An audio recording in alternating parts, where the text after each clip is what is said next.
You probably thought the internet had moved on. We all remember the summer of 2020, when the world was locked down and glued to screens.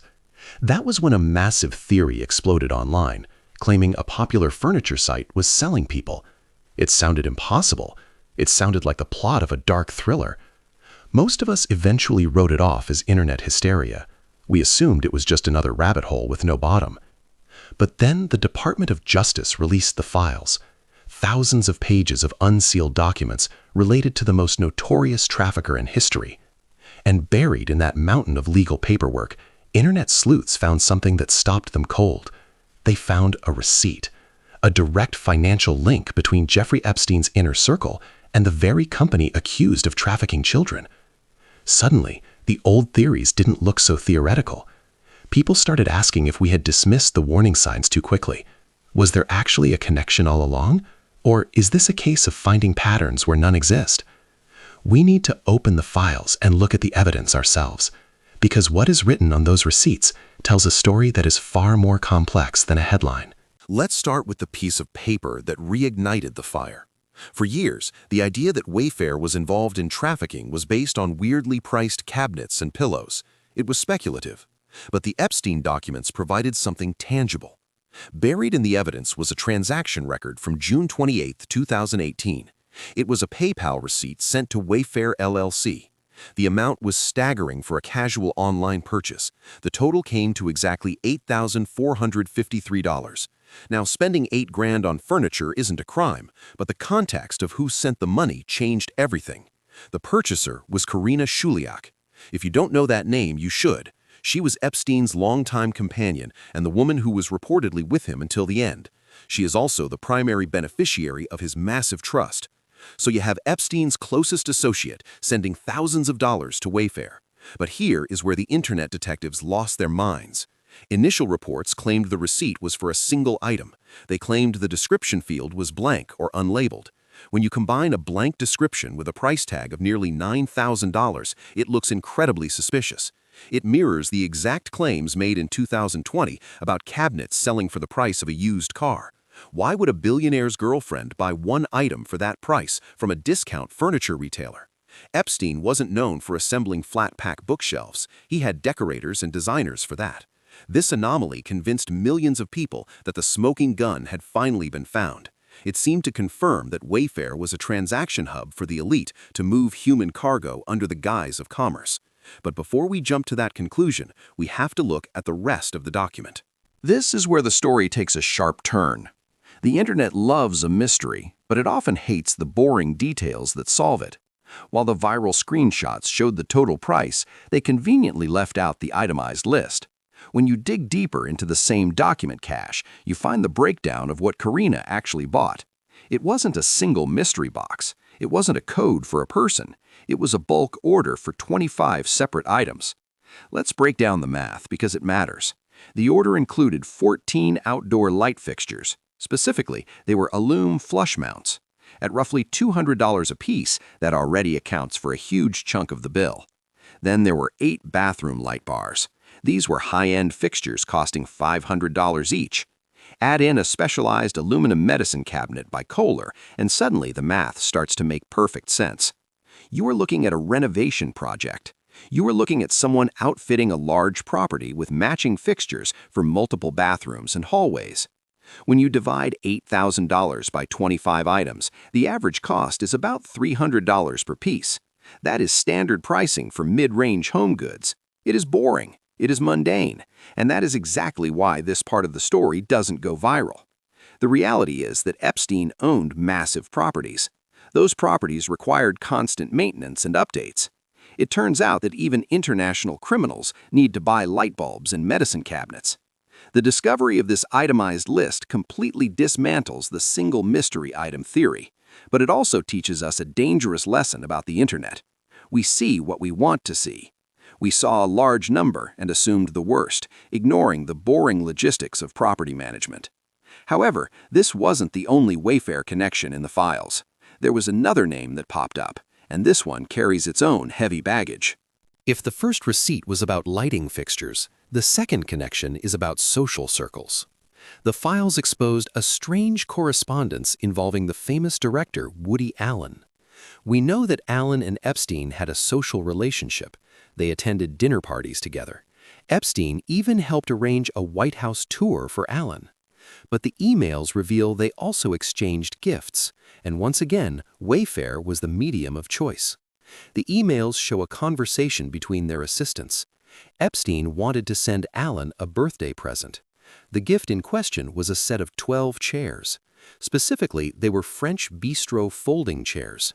The total cost was just under $1,800. Again, the price point isn't the scandal here. That works out to about $150 a chair. That is actually quite cheap for designer furniture. But the conspiracy theorists found something else to latch onto. They focused on the shipping details. The emails mentioned multiple tracking numbers. Sleuths argued that this was illogical. They claimed that 12 chairs should come in one shipment. They speculated that the multiple tracking numbers were actually hiding multiple individual packages, and by packages, they meant people. This interpretation ignores how modern logistics actually work. Wayfair is a drop-shipping company. They don't hold all their inventory in one giant warehouse. They connect buyers with various suppliers. If you order 12 chairs, they might come in 6 boxes of 2, or they might ship from different distribution centers. Receiving multiple tracking numbers for a bulk order is actually the industry standard. It happens to regular customers every single day. But because the names attached were Epstein and Allen, standard shipping procedure was twisted into something sinister. It shows how deep the confirmation bias runs. We are looking for monsters in the tracking numbers when the monsters are actually standing right in front of us. The relationship between Allen and Epstein is disturbing enough without inventing secret codes in furniture delivery.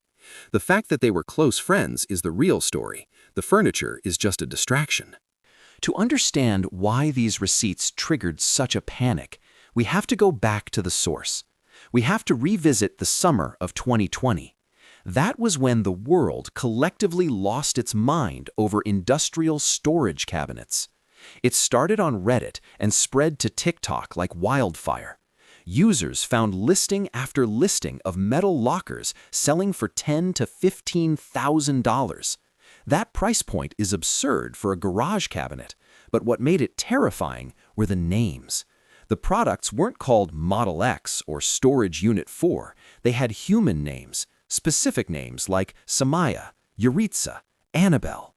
Internet users took those names and plugged them into missing persons databases, and to their horror, they found matches.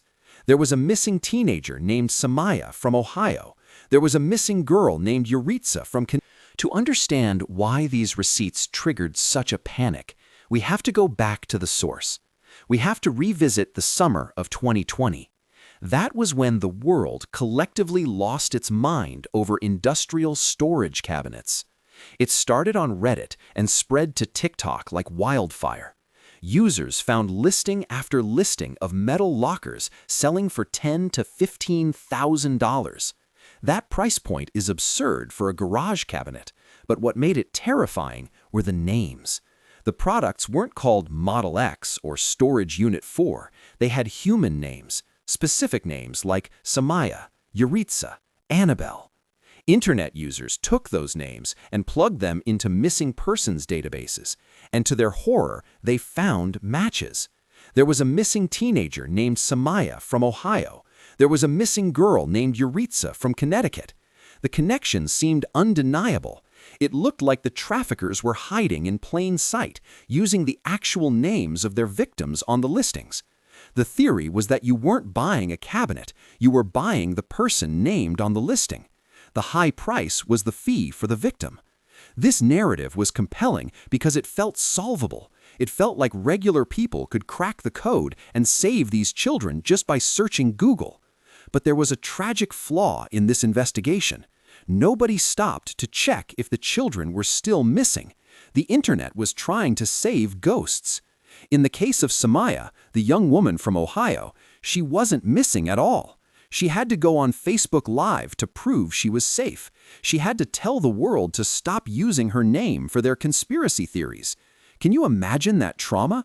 Having millions of people claiming you are being sold in a cabinet when you are just sitting in your living room? Other children linked to the cabinets had already been found. Some had never been missing in the way the internet thought. The tragedy here isn't a secret trafficking ring on Wayfair. The tragedy is that real victims of trafficking were ignored while the world focused on furniture. So why did the names match? If it wasn't a conspiracy, what was it? The answer lies in how massive companies operate. Wayfair lists millions of products. They use algorithms to generate names for those products because human names sell better than numbers.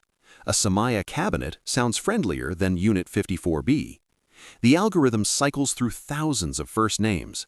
At the same time, there are thousands of missing persons cases filed in the United States every single year. When you have two massive data sets like that, overlaps are statistically inevitable.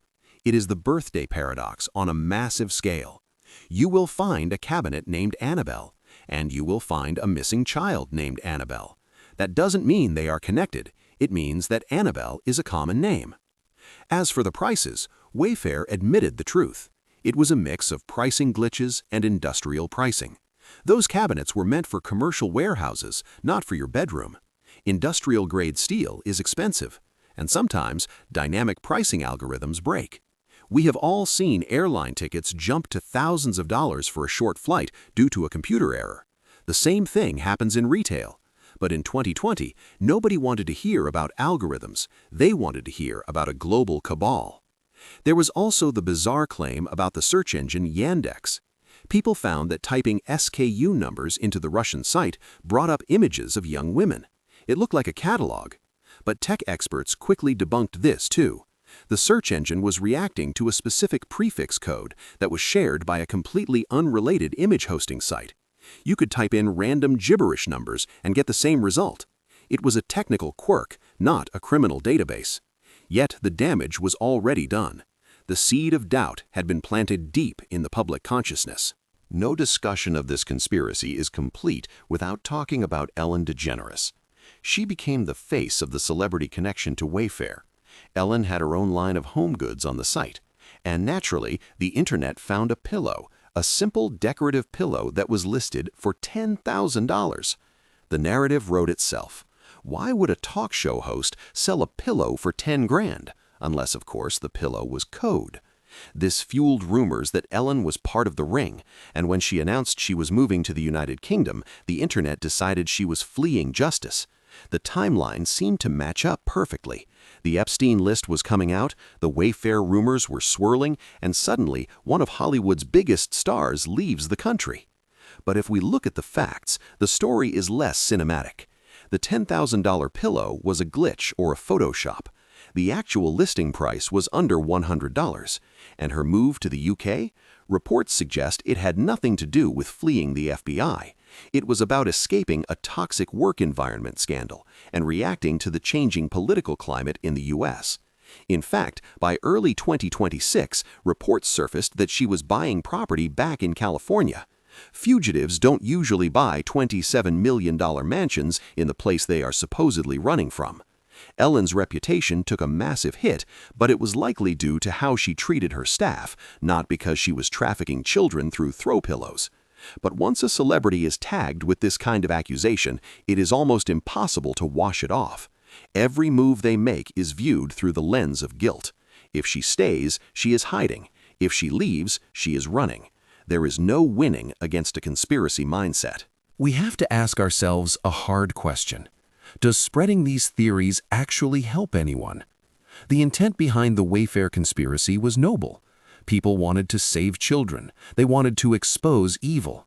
But the result was actually harmful to the cause. When the Wayfair theory went viral, the National Human Trafficking Hotline was overwhelmed. They received thousands of tips about cabinets and pillows. Their systems were clogged with false leads. That meant that real victims, people in actual immediate danger, had a harder time getting through.